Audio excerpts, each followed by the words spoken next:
We're going to look at inverse functions again, but this time we're going to focus on doing them symbolically.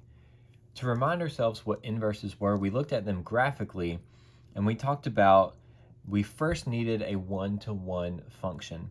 So we put the definition here again of what a one-to-one function is, but it means that the inputs will always have one output that they go to. So we cannot have a situation where we have an output that came from two different inputs. So if we looked at this mapping of this, every single input goes to one output, and that makes this a one-to-one function. This mapping shows that 3 and 2 give you an output of 4. And that makes this not one-to-one. Now graphically, we saw that would follow the horizontal line test. The vertical line test is what we use to decide if it was a function. The horizontal line test decides if it's a one-to-one function. So when I look at this first example graph, we see this is a one-to-one function. All right, it passes the vertical line test. Sorry, the horizontal line test. Passes the horizontal line test. So it will have an inverse function. So it does have an inverse. When I look at number 2, we see that it automatically fails the horizontal line test. So it's not one-to-one. It fails the horizontal line test. And it doesn't have an inverse that's a function right now. All right, we would have to restrict the domain,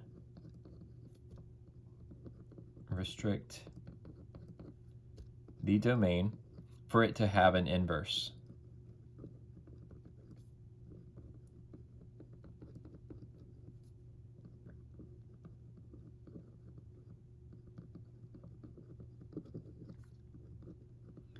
Okay, and we'll talk about what does that mean to restrict a domain here in a second.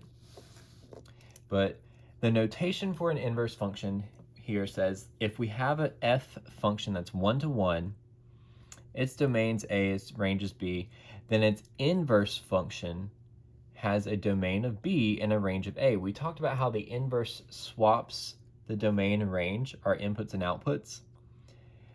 If you aren't familiar with that notation, that was our inverse notation. It's our inverse function. That -1 is not an exponent.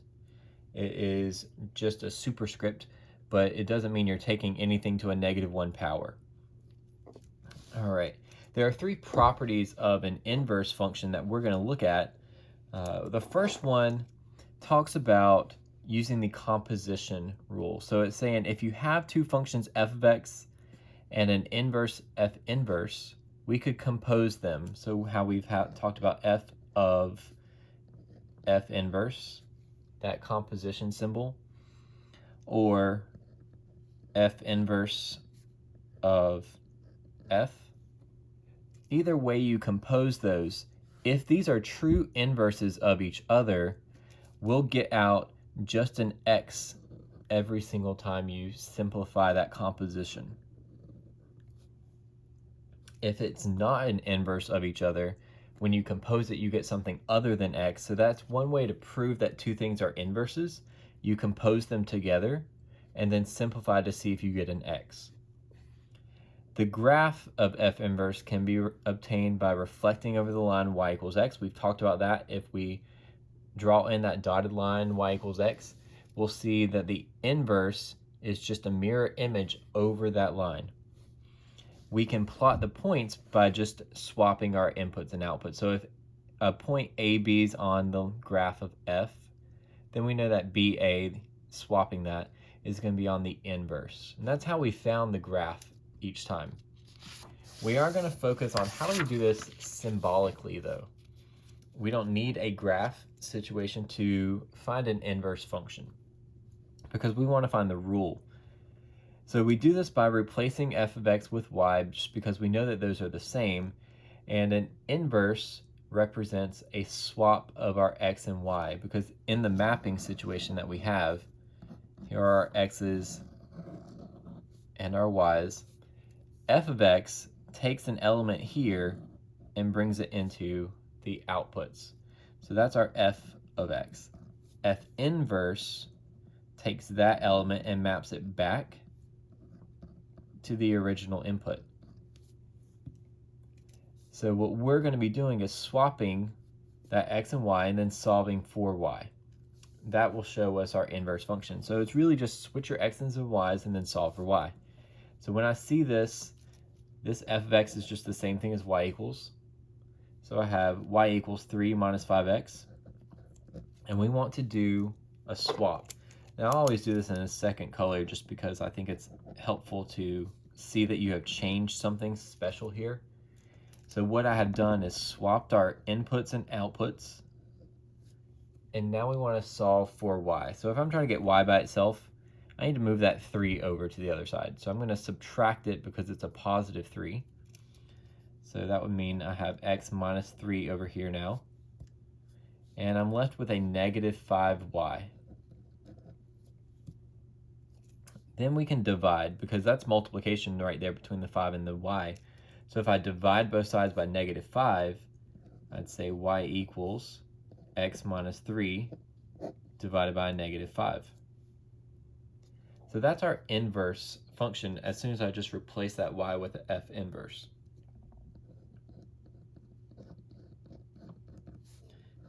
X minus 3 over negative 5.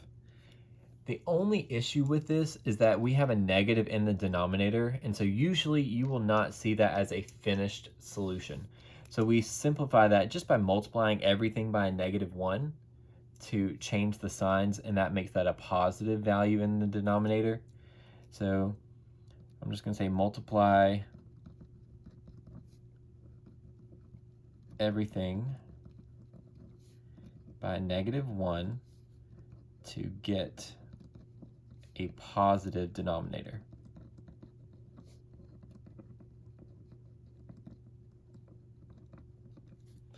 So now that would say f inverse of x is a negative x, a positive 3, so plus 3, divided by a positive 5. So everything was multiplied by a negative 1. Now it's a positive denominator, and that would be our finished inverse function.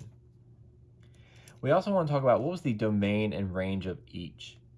So if I had the domain of f, I could have found that before I even started because we have a linear function. And a linear function will say its domain is all real numbers. The range of f is still not difficult because it is linear. And so if we thought about a linear graph, even one that's decreasing, it's going to hit all of the y values because there's no breaks in it and it has no max and min. So it is going to be all real numbers, but we'll talk about how do we find that even if we didn't know, because the domain of f inverse is also the range of f. So either I could find the domain here, or I could find the range and put it as the domain, because it should still be the same. The range of f inverse is the same as your domain of f. So it's still going to be negative infinity to infinity. That'll become a little bit clearer once we look at one like number 2 that doesn't have all real numbers for its domain and range. So if I look at 2, we have a rational function. Automatically, let's go ahead and find the domain of that function. So domain of f. We have a restriction in the denominator because the denominator cannot equal 0. We can work out that restriction. X minus 2 is in the denominator, so that is what cannot equal 0. So if we solve it, x cannot equal positive 2. That's our only restriction. So that means the domain of f is negative infinity all the way up to 2, union 2 to infinity. We haven't found the range of f before like this because it's a little bit more difficult right now. If we had a graph, that would be something different, but Without a graph, we don't have a way to find the range, but we do have a way to find the inverse. And so I know that the range of f is the same thing as the domain of the inverse. Okay. So we're going to end up finding the domain of f inverse and the range of f inverse. But we already found the range of f inverse without doing anything because we know the domain of f. So I could go ahead and fill that in and say that's going to be negative infinity to 2 union 2 to infinity, just because we already know what the domain is. All right, so now let's do the algebra part of this.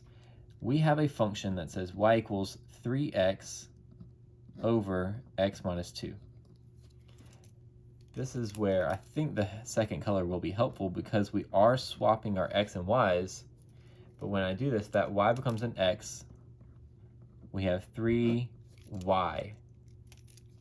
The x's are now y's. We have more than one x, so now we have more than one y. So y minus 2 in the denominator. We're going to use some algebra tricks here that are helpful and look a little bit different than what you've seen before, but we're going to use them a lot throughout the course with these rational functions. So to get y's together, right now they're being divided, but we have this minus 2, so I can't just cancel out the y's. What we need to do is at least get them all on the same level of the equation. So I'm going to take this denominator and multiply it up here, multiply, so that it's out of the division. So now it would say x times y minus 2 equals 3y. We're at least where we're all on the same level. And I can distribute my x to get xy minus 2x equals 3y. But again, we want all of our y's together. So I'm going to move the 3y over to the left.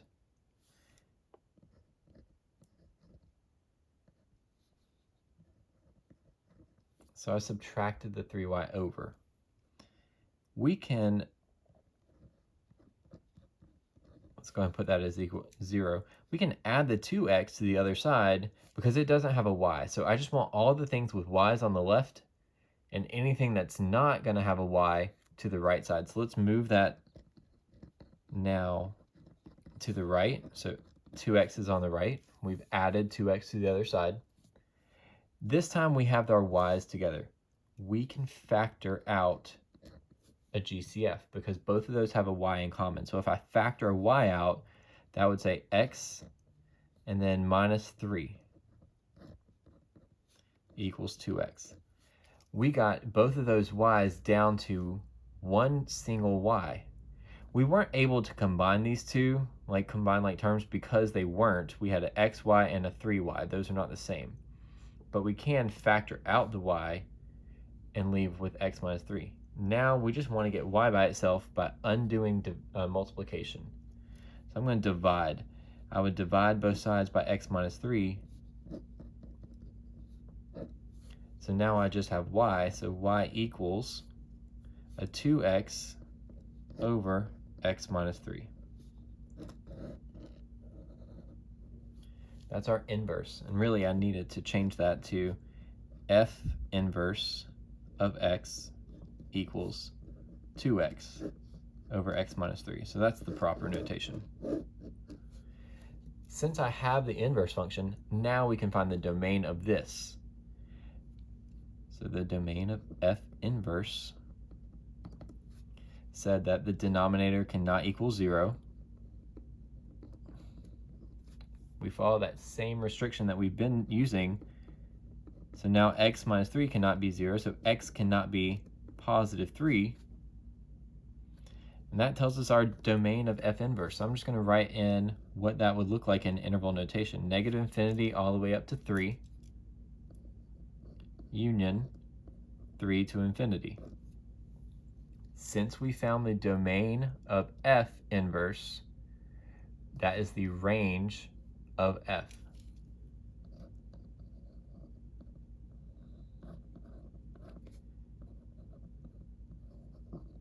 So we can find the domain of each to help us find the range of the others. Okay, let's try another one of those because that's a tricky question, and you're going to see a lot of, at least several of those that you'll need to be able to do. So if I look at this function, I'm going to change it back to a y equals 5x over 2x plus 6. We want to swap our x's and y's. So this is now an x equals, I have a y there, a y on the bottom. So x equals 5y over 2y plus 6. All right, if you remember what we did, we moved our denominator up to the other side by multiplying. So we want to get this out of the denominator. So we're going to multiply this over here to the other side.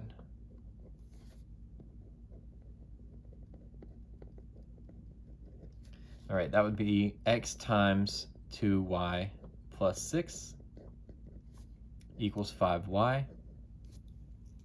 And I can distribute my x, that would say 2xy plus 6x equals 5y. All right, so then I can't combine these, but also we want to get the y's together. So if I do that, let's just put a little note, get y's on same side.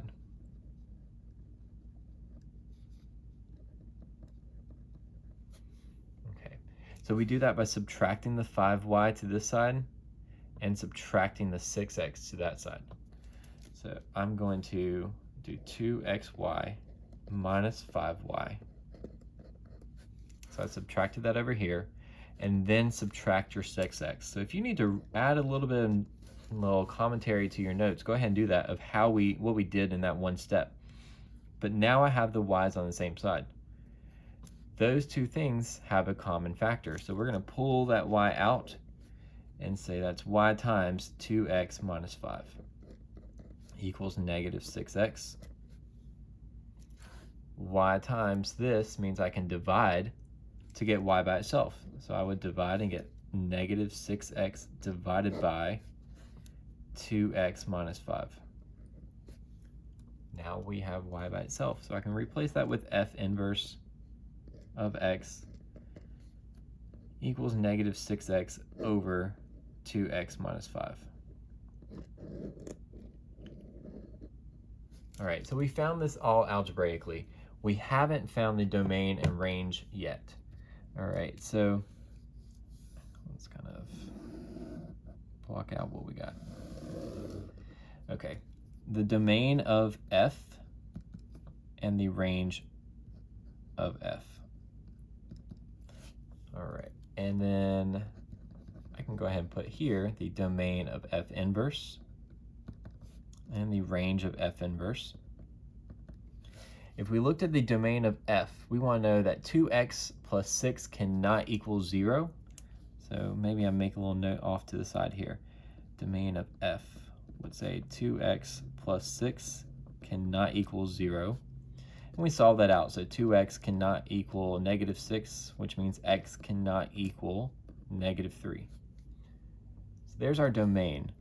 Negative infinity all the way up to negative 3, union negative 3 to infinity. I don't know how to find the range of f, but I do know how to find the domain of f inverse. So let's do that right here too. So domain of f inverse is going to say that 2x minus 5 cannot equal 0. So 2x cannot equal positive 5, and x cannot equal 5 over 2. So let's put that domain in interval notation. Negative infinity up until 5/2, union 5/2 to infinity. And because we talked about how the domain of f becomes the range of f inverse, that means the range is negative infinity to negative 3, union negative 3 to infinity. and the domain of f inverse becomes the range of f.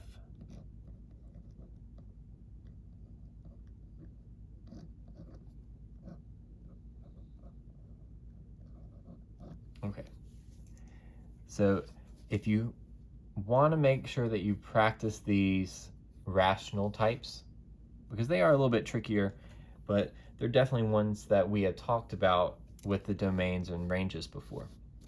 All right, so f of x is square root of 2x plus 5.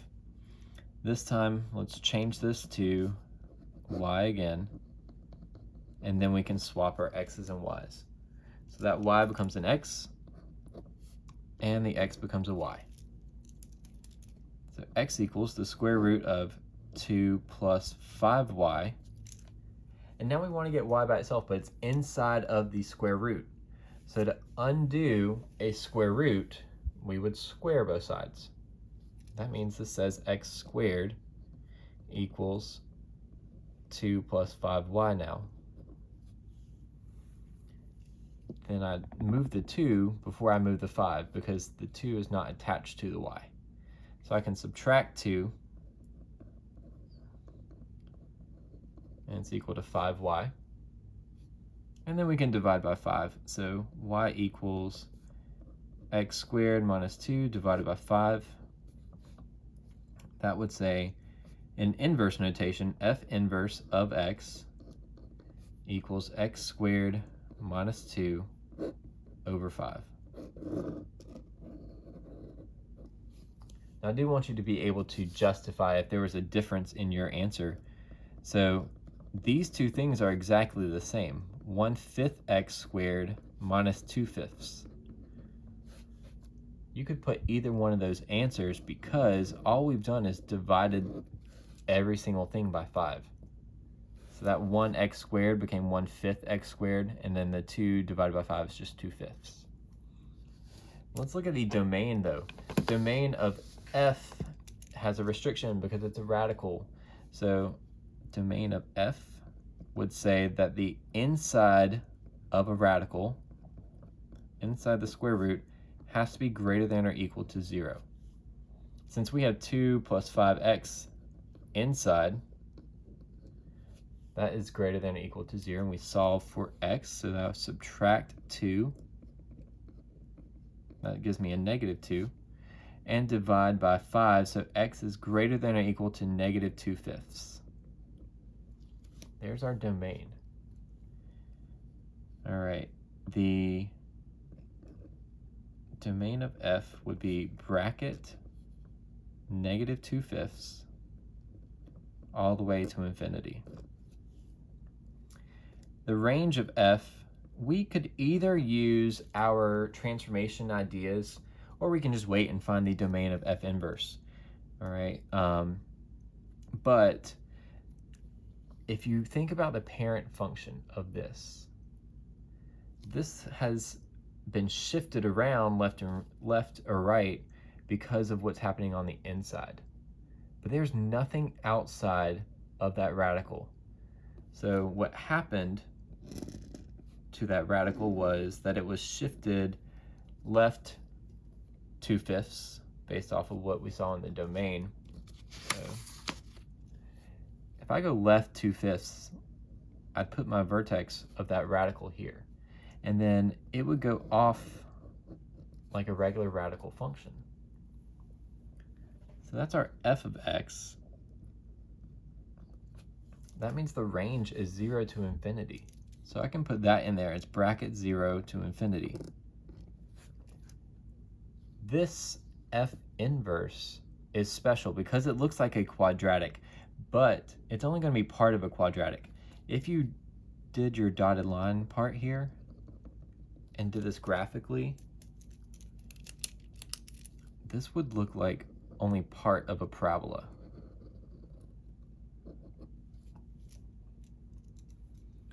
So we would have, let's do domain of f inverse and the range of f inverse. The domain is going to be 0 to infinity because that was the range of f. So bracket 0 to infinity.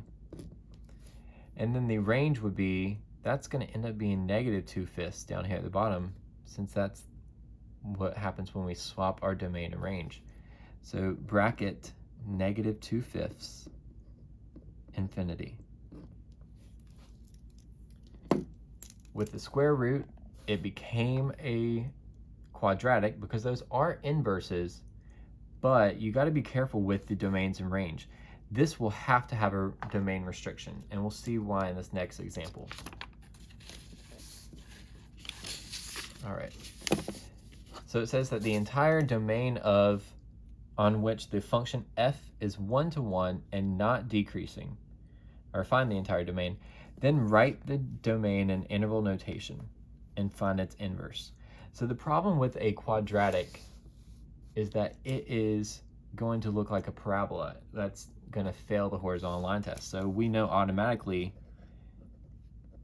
that's failing the horizontal line test. We have to restrict part of it.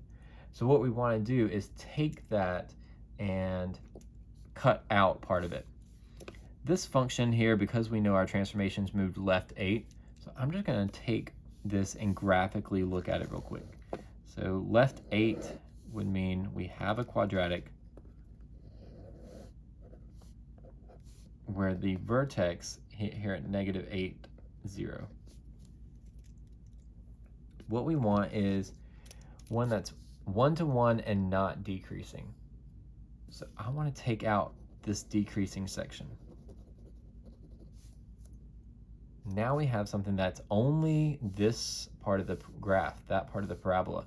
So it will be increasing now, and it's 1-to-1 because this left half doesn't exist. It will pass the horizontal line test as long as I don't have this left side. So we have to restrict the domain. So now that domain restriction would say that the domain of f has to be -8 to infinity based off of what we're using for that graph. The range of f is still 0 to infinity. So the range didn't have to change. But we did need to restrict the domain so that it will have an inverse. Otherwise it would not, because it would fail the horizontal line test. So now that we've restricted it, we can find our inverse by saying this was a y equals x plus 8 squared. The y's becomes x's, the x's become y's. So x equals y plus 8 squared. To undo a square, we need to square root both sides. So that would be the square root of x. And if I square rooted this right side, it will undo the square. Now I can subtract 8, so that would be square root of x minus 8. The minus 8 is outside of the square root. And y is by itself.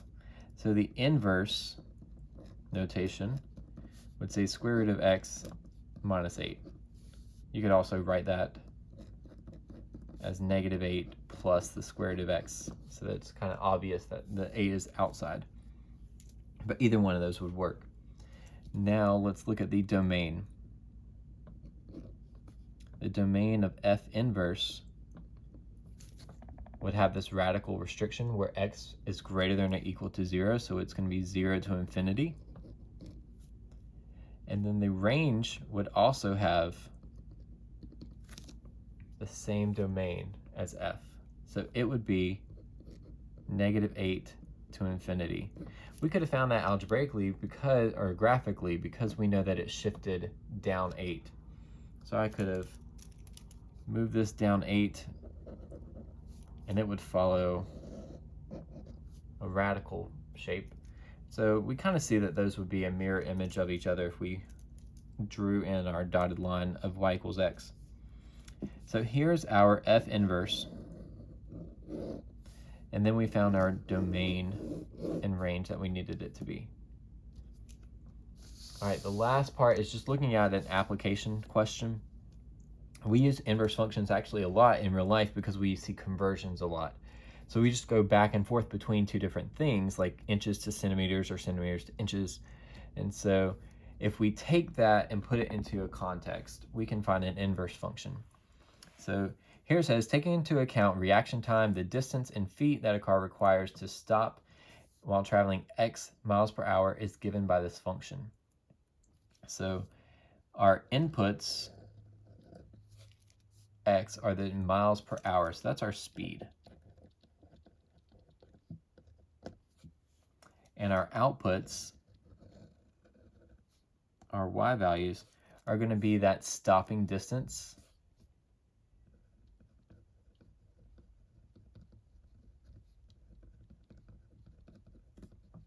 So our function that we've been given, f of x, represents taking the speed and finding the stopping distance.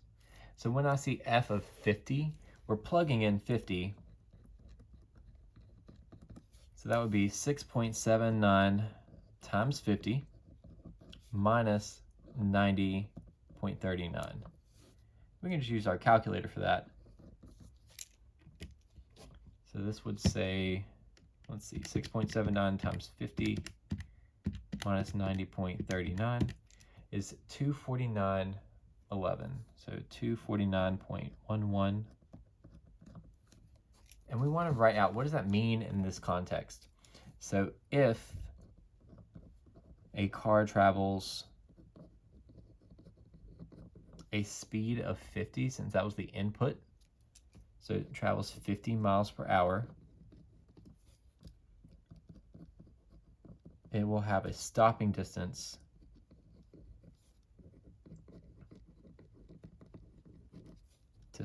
of 249.11 feet. So now we want to find an inverse function in part B. If we find the inverse, we're just doing the same thing we were doing of swapping our x's and y's. So we have a function that said y equals 6.79 x minus 90.39. We swap our x's and y's, so now this becomes an x and that becomes a y. X equals 6.79y minus 90.39. We're going to solve for y by adding the 90, so x plus 90.39 equals 6.79y. We can undo that multiplication by dividing by 6.79, so I'm going to do y equals x plus 90.39 divided by 6.79. We don't need to simplify that any further. We can leave it that way. So just an inverse notation, f inverse of x would say x plus 90.39 divided by 6.79. The last thing says find f inverse of 351. That 351 is going into our inverse function. It's not going back into the original. So I'm going to put that in here and see what we get. So f inverse of 351 would say 351 plus 90.39 divided by 6.79. Let's see what we get. We can use our calculator. Okay. So 351 plus 90.39. If I just do that divided by 6.79, I'm going to get it wrong because I haven't put parentheses around the top. So that's only dividing the 90. So what I can do is put parentheses 351 plus 90.39, close it out, divided by 6.79, and I'm going to get 65.005. Or I could use that fraction button that we have here. But I'm still going to get 65, basically. So let's say equals 65. Now we just need to figure out, what does that represent? So an inverse function that we saw, this was our regular function. It took x value of speed and mapped it to a stopping distance.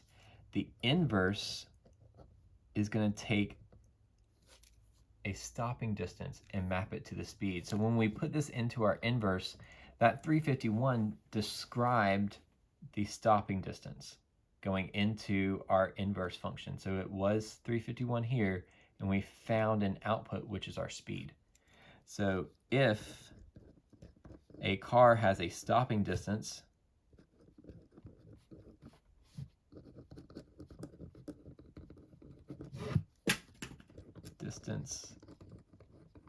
of 351 feet, then we found the speed. So then it was traveling